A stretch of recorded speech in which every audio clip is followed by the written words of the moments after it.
ISO/IEC 27701:2025 makes privacy provable, not just presentable. There's a comfortable way to talk about privacy inside an organization. Say there's a privacy policy, legal reviews contracts, records exist, and someone handles requests when they show up. It sounds reasonable. It may even sound mature. But in many cases, that version of privacy depends more on isolated documents than on a working operation.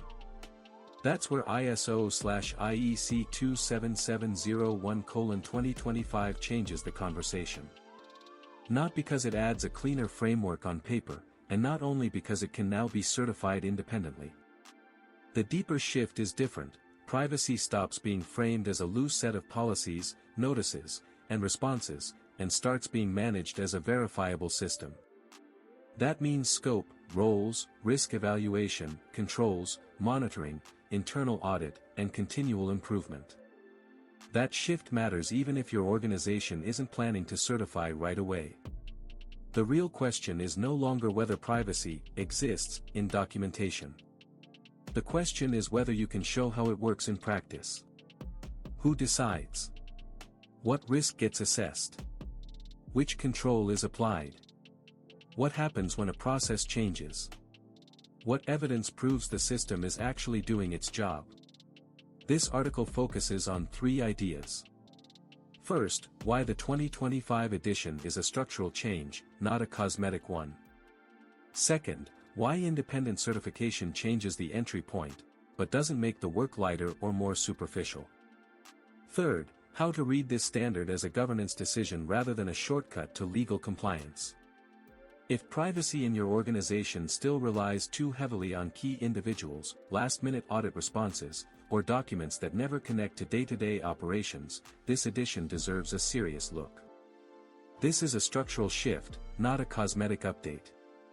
The most superficial reading of ISO/IEC 27701:2025 would say the main news is administrative.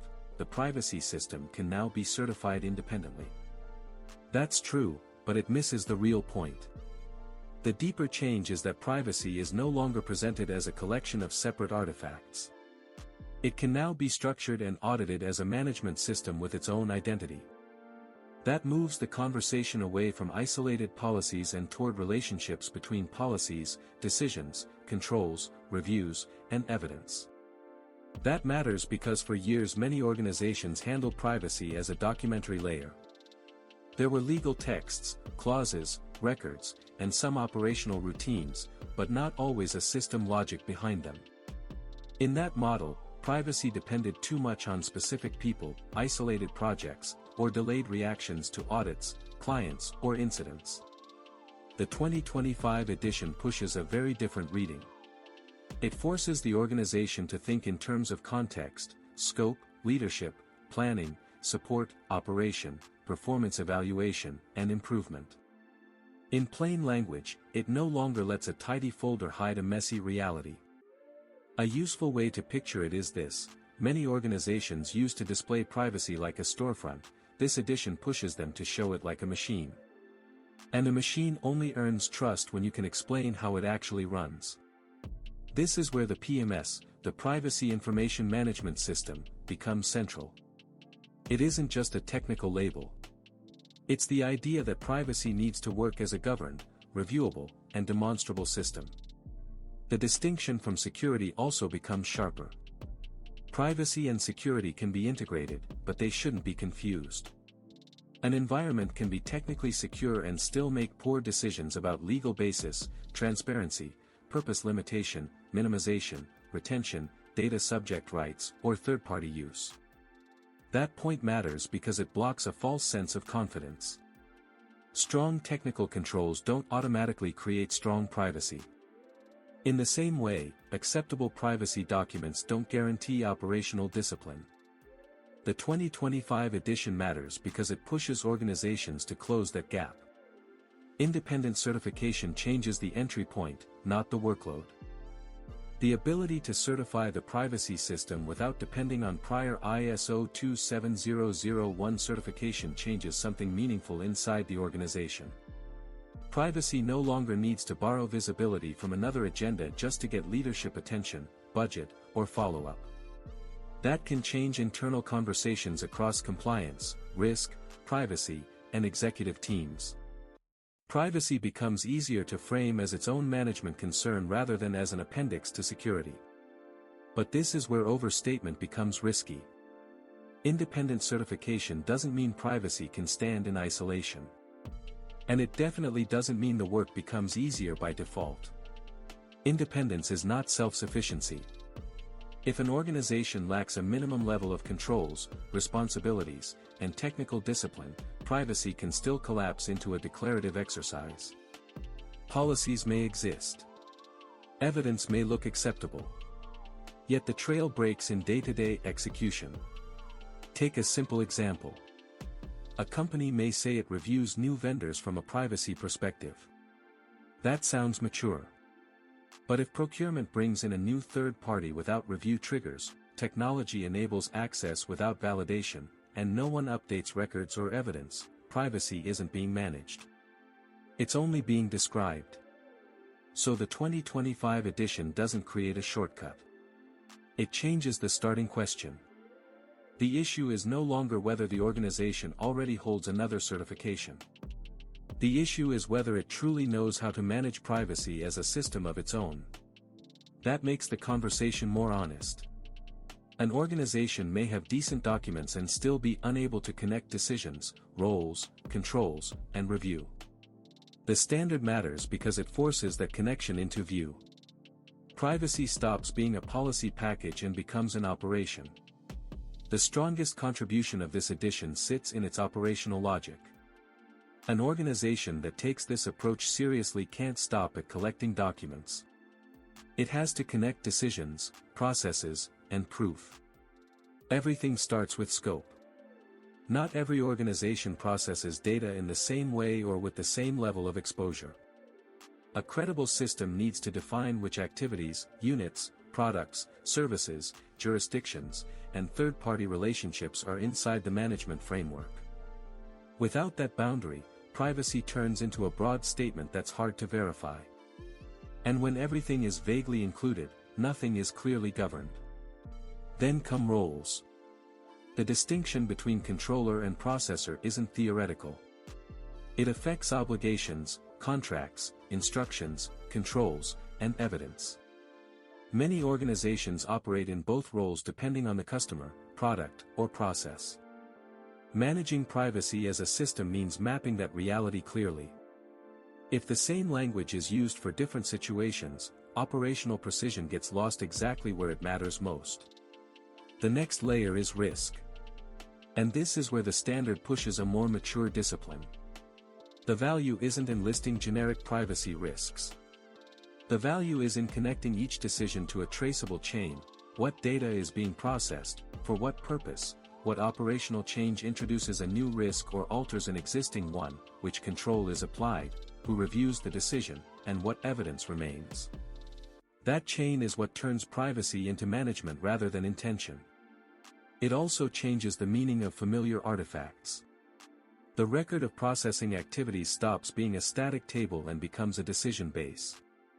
Third-party contracts stop being paperwork and become part of operational control. Training stops being a formal requirement and starts supporting repeatable behavior. Internal reviews change too. They shouldn't be seasonal exercises anymore. Their real value is in testing whether the system learns, corrects, and improves when something changes. Here's one useful example. An organization expands the purpose for which certain personal data is used in a digital product. In a document-heavy model, it may only update a notice or ask legal for a late review. In a system model, that change should trigger review, risk analysis, control validation, and evidence updates. A second example is a new vendor entering the processing chain. If privacy is genuinely managed, signing a contract isn't enough. The organization should have a clear logic for reviewing instructions, responsibilities, risks, and follow-up evidence. That's the core of the shift. Not more documentation for its own sake, but stronger traceability between what the organization says and what it actually does. What becomes auditable in practice? Auditability can sound abstract, but it really points to something concrete: the ability to demonstrate consistency. A serious audit doesn't stop at checking whether a policy exists. It asks whether the organization can show the thread connecting its privacy framework to daily operations.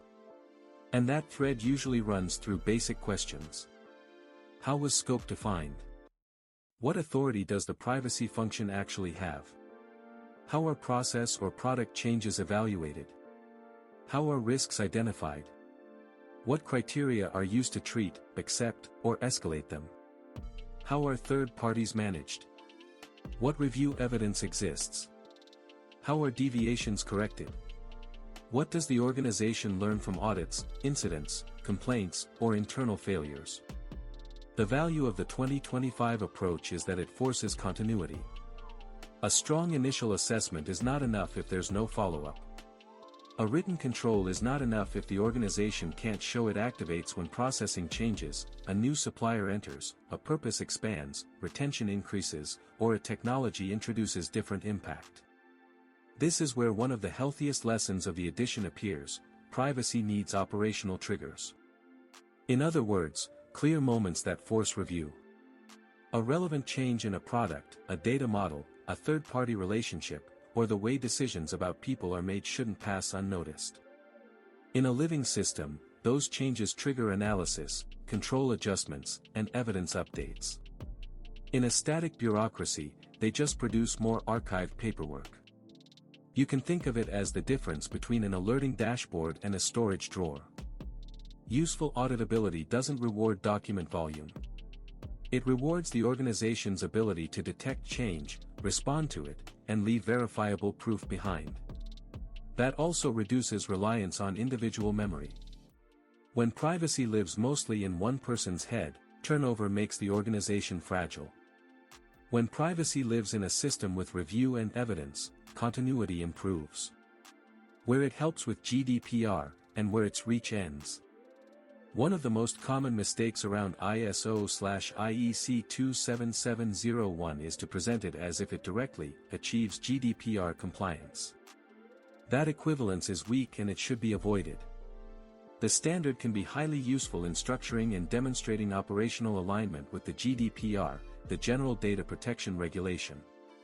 But it does not replace legal analysis, and it does not make every decision automatically lawful. That distinction matters. A management system standard organizes how the organization governs privacy. A regulation defines legal obligations, authoritative interpretations, enforceable rights, and sanction risk. They are not the same thing. A certified system can strengthen the organization's position because it shows method, consistency, and evidence. It can support policies, roles, inventories, contracts, assessments, audits, and continual improvement. It can also make the organization more traceable in front of clients, audits, and regulatory reviews. But it doesn't answer difficult legal questions on its own. Legal basis, international transfers, retention, material transparency, cross-jurisdictional conflicts, and sector-specific interpretation still require legal judgment. That limit doesn't reduce the value of the standard. It clarifies it. Its strength is not in promising automatic legal outcomes, but in creating governance conditions that make privacy decisions more defensible. The right language here is support, alignment, and evidence. Not equivalence. Not substitution. Overselling the standard would actually weaken the argument. Artificial intelligence pressures the system, but it isn't the center of the standard. Artificial intelligence shows up in almost every privacy conversation now. Still, the document doesn't treat it as the main thesis of the standard, and that's a sensible choice. AI works better here as a pressure test. It tends to stress multiple layers at once: purpose, proportionality, data quality, explainability, oversight, human intervention, vendors, bias, retention, and decision traceability. If an organization already manages privacy as a system, it should be in a better position to absorb that pressure. If it doesn't, AI will expose weaknesses quickly. That doesn't mean every AI use case automatically triggers the same obligations. The more careful point is this: when processing raises the risk to individuals, the organization should be able to trigger review and, where appropriate, a DPI, meaning a data protection impact assessment. Imagine a use case that increases inference about people or adds third-party involvement into consequential processing. Even though the document does not present AI as a universal trigger, it clearly supports the idea that a robust system should detect that kind of change and force review. That's the solid contribution of ISO/IEC 27701:2025 to the current debate. It doesn't promise to solve every AI privacy dilemma. It requires an operating structure that doesn't improvise when risk conditions change. How to read this standard as an organizational decision. If your organization is considering certification, transitioning from the 2019 edition, or simply trying to organize privacy governance, the most useful question is not whether the standard does everything.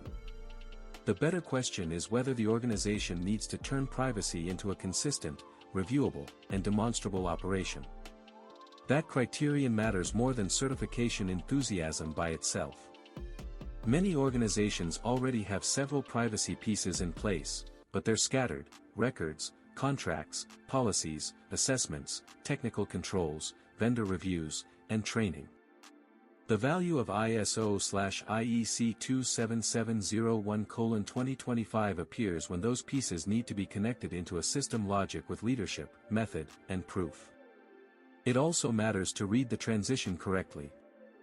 For organizations coming from the 2019 edition, this shouldn't be treated as a simple document refresh. The transition calls for reviewing structure, responsibilities, evidence, and the relationship between privacy, operations, and security. This isn't about renaming folders. It's about testing whether the organization has truly moved from privacy supported by extensions or partial practices to privacy that is actually managed. At the end of the day, the standard works like an uncomfortable but useful question: does privacy in your organization depend on good intentions, or on a system that can withstand audit, growth, regulatory pressure, and technological change? Conclusion: ISO/IEC 27701:2025 deserves attention for a reason that goes deeper than independent certification. The real shift is that it pushes privacy to be managed as an operation with structure, evidence, and auditability. That changes three things at once. First, it moves privacy away from isolated documents and toward internal governance. Second, it forces a visible connection between policy, risk, control, review, and improvement. Third, it makes privacy easier to defend through traceability rather than general statements. It also clarifies an important limit. The standard can strongly support privacy governance and help organizations align operationally with GDPR-related expectations, but it does not replace legal analysis. Its strength is managerial, not magical. And that honesty makes it more valuable, not less. That may be the best way to read it. Not as a polished label, but as a maturity test.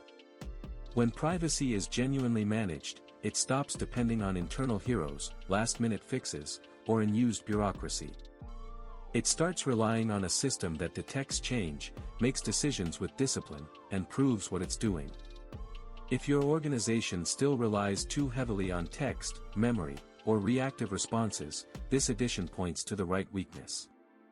Privacy is no longer defended by saying it exists. It's defended by showing how it works. If you found this helpful, consider supporting my work. PayPal.me/VecConsultor. ko-fi.com/LuisosPina21292. PayPal, luisospineco@gmail.com. Or reach out for professional consulting. info@vvc-consultor.com.